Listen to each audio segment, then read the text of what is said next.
Bueno, es un placer enorme poder dialogar con Gustavo Arango Toro para Al Pie de la Letra, programa del canal de televisión de la Universidad de Cartagena. Él es el invitado de hoy, es escritor, es periodista, ha logrado construir en los últimos 20 años una obra narrativa, una obra literaria, paralela, simultánea, y hoy en la Universidad de Cartagena ha presentado este libro que es una polifonía, Impromptus en la isla, que es periodismo, literatura, poesía. ¿Cómo es la experiencia de escribir este libro luego de 12 años de vivir en Estados Unidos?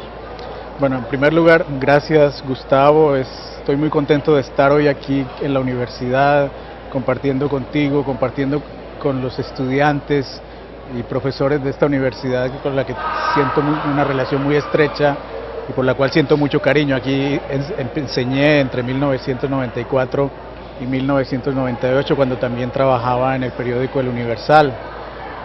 Como mencionaste, en los últimos 12 años he estado viviendo en los Estados Unidos y prácticamente desde el primer día en que llegué allí, la gran impresión que recibí fue el impacto visual de llegar a la isla de Manhattan, y prácticamente desde ese momento sentí que era una necesidad para mí escribir esa experiencia de un lugar del cual todos hemos oído hablar. Es esa isla donde confluyen personas de muchos lugares del mundo, donde se hablan muchas lenguas.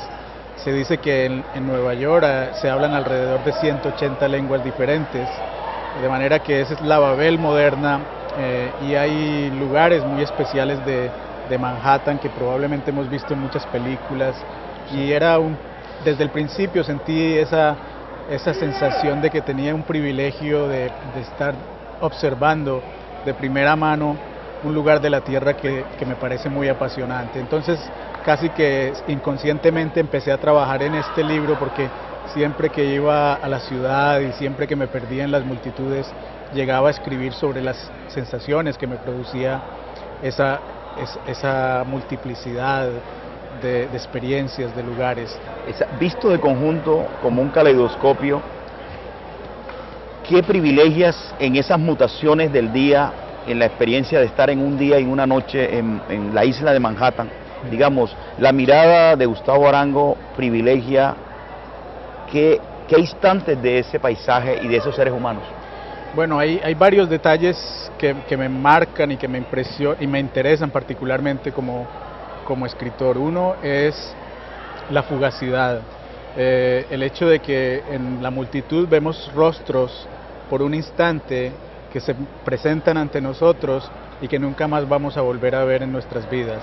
Entonces, una de las preguntas esenciales en estos temas de la multitud es: ¿qué pasa con esas vidas que nos tocan por un instante? ¿Quiénes son? ¿Qué historias hay detrás de ellas? Muchas veces ni siquiera sabemos sus nombres, y esa es justamente esa sensación, la de la fugacidad, como en cada instante en un lugar como Manhattan se están componiendo figuras que nunca más van a repetirse, porque coinciden, digamos, en una esquina para cruzar una calle, personas árabes, asiáticos, europeos, latinoamericanos. Es como una figura que se arma por un instante y después desaparece. Tú mencionaste muy bien la palabra caleidoscopio, es esa figura que nunca más volveremos a ver.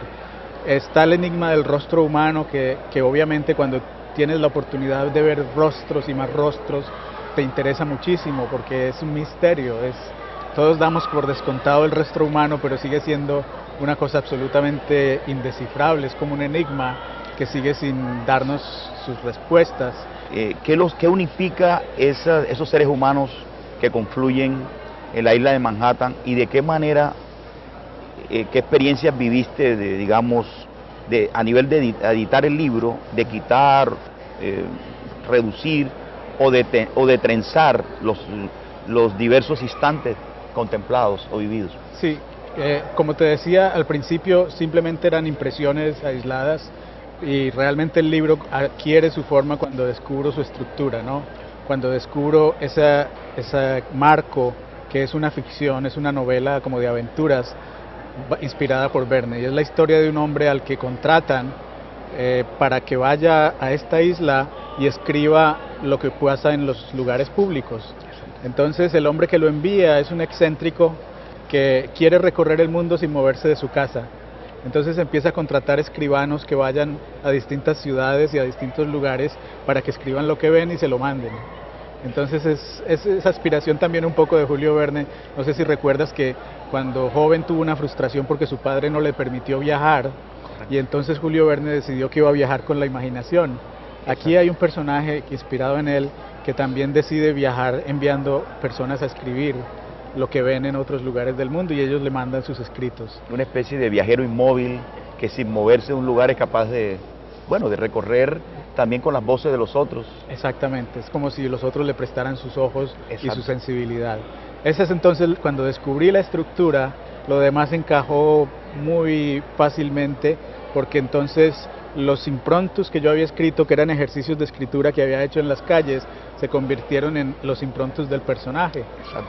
Entonces hay algo curioso en este libro, y es que los improntus, que son hechos que yo viví, se contagian de ficción con la historia que le sirve de marco, se vuelven como irreales, y al mismo tiempo la historia ficticia parece real al entrar en contacto con los improntus.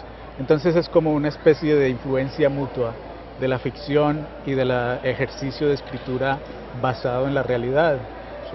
Es un resultado que me parece interesante, porque finalmente en la frontera entre la realidad y la ficción está siempre nuestra condición de soñadores, ¿no? Exacto. También es descubrir en lo público lo íntimo, pero al mismo tiempo es una manera diferente de contemplar la ciudad, viéndose en los otros también y descubriendo que los otros también son parte de uno mismo.